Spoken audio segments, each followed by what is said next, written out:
15 दिवसात कारवाई करा अन्यथा पुन्हा तीव्र आंदोलन करणार उत्तमदादा कांबळे। अवैध एससी जात प्रमाणपत्राविरोधात कोल्हापूर येथे सर्वपक्षीय आरक्षण बचाव महामोर्चा।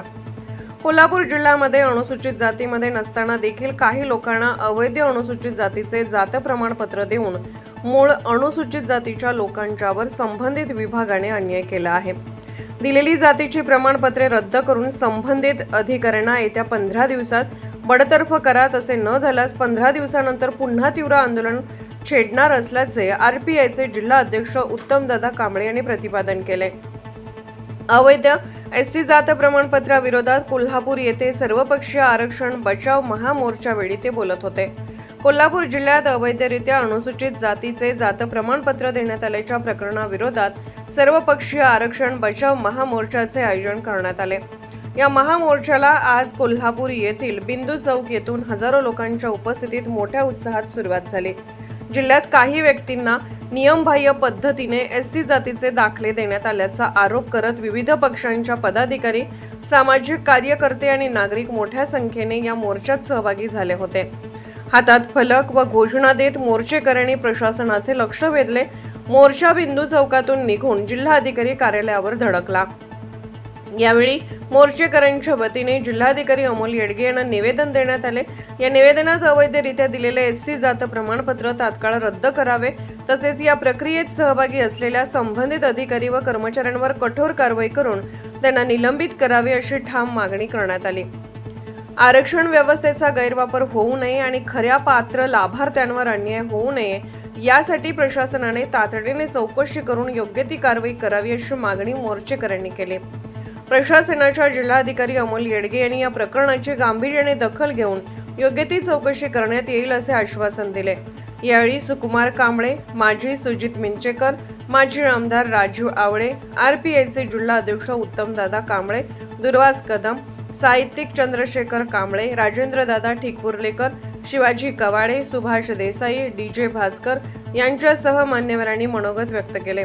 महामोर्चास MS कांबळे, सागर कांबळे, अनिल माने, अविनाश शिंदे, नामदेव कोथळीकर, अनिल परितेकर, वैभव कांबळे, विशाल देवकुळे, बाळासाहेब भोसले, पांडुरंग कांबळे, दत्ता मिसाळ, सुखदेव बुधाळकर, PG कांबळे, बाबूराव कांबळे यांच्यासह अनुसूचित जातीच्या प्रवर्गातील 59 जातीचे विविध पक्षात काम करणारे भीम बांधव महिला मोठ्या संख्येने उपस्थित होत्या।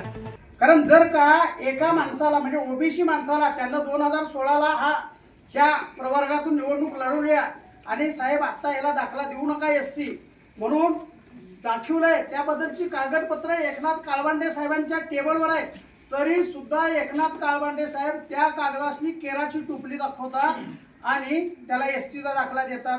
ही मगरूर आहे। ही साधारणतः लोकशाहीच्या संविधानिक मार्गाने मिळालेल्या आपल्या पदाचा गैरवापर आहे। त्यामुळे एकनाथ काळबांडे यांच्यावर कारवाई व्हायला पाहिजे। ती कारवाई होत असताना आम्ही एका मिनिटात तुम्हाला आता कागद देणार सर, कारण 2016चा दाखला त्याचा एससी म्हणून म्हणजे ओबीसी म्हणून आहे, मग 2016चा दाखला त्याचा ओबीसी म्हणून असेल तर 2026ला त्याला दाखला एससी म्हणून द्यायची गरज काय? अशी कुठली पद्धत आहे का की ह्या वर्षी मांगाचा, त्या वर्षी महाराचा, मग चांबाराचा आणि शेवटी मग 50ला बामणाचा?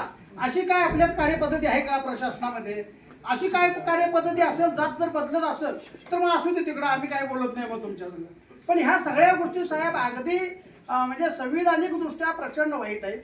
ह्या एकनाथ काळबांडे साहेबांनी केलं, ऋषिकेश शेळके साहेबांनी तेच केलं।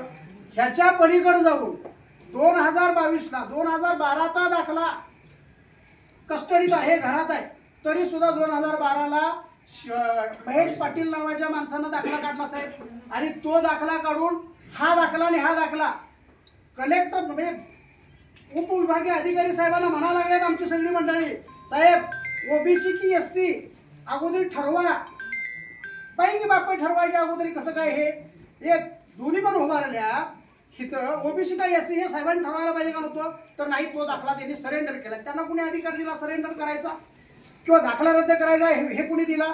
त्यांनी तुमच्यासारख्या वरिष्ठ अधिकाऱ्याचं मत घ्यायला पाहिजे होतं, निवडणूक आयोगाचं मत घ्यायला पाहिजे होतं की हे दोन्ही दाखले आलेले आहेत, ह्याचा 2022ला यांनी ओबीसी तेली काढलाय आणि 2012ला एससी काढला, नेमका ह्याला एससी म्हणू की ओबीसी म्हणू.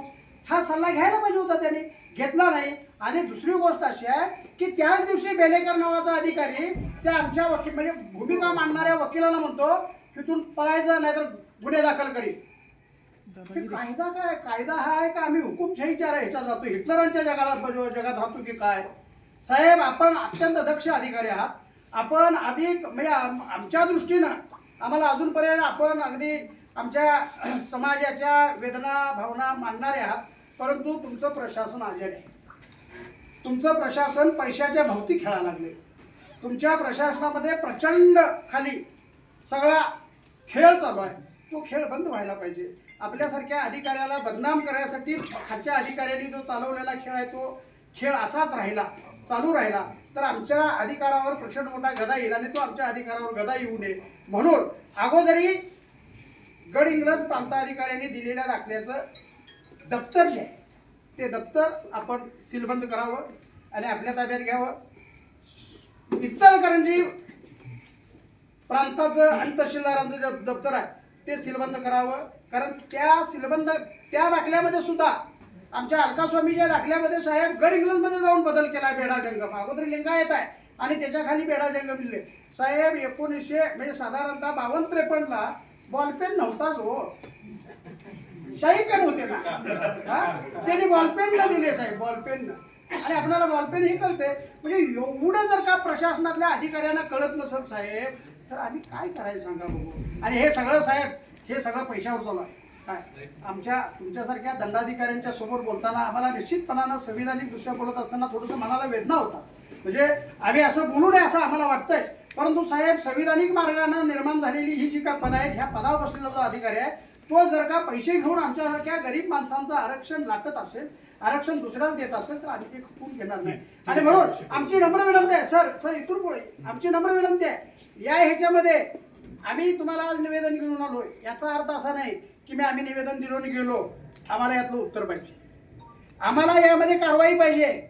आम्ही सगळे 59 जातीचे लोक इथं आहोत.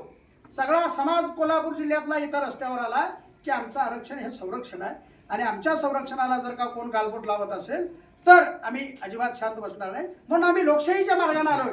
आम्ही आपणाला अल्टिमेट साहेब आम्ही अल्टिमेट असं म्हणत नाही. आम्ही तुमच्याकडे विनंती करतो की 15 दिवसामध्ये या अधिकाऱ्यांच्यावर कारवाई व्हायला पाहिजे, चौकशी व्हायला पाहिजे आणि दाखले रद्द व्हायला पाहिजे. सर हे चौकशी करा तुम्ही. जे पुरावे पाहिजे असतील ते आम्ही पुरावे सत्य देतो तुम्हाला. परंतु 15 दिवसामध्ये कारवाई व्हायला पाहिजे. जर का 15 दिवसामध्ये कारवाई नाही झाली तर आम्हाला पुन्हा इकडे यावं लागेल असे विनंती. दूधसागर न्यूजसाठी कोल्हापूरहून कार्यकारी संपादक अविनाश तराळ. Subscribe now and press the bell icon. Never miss an update.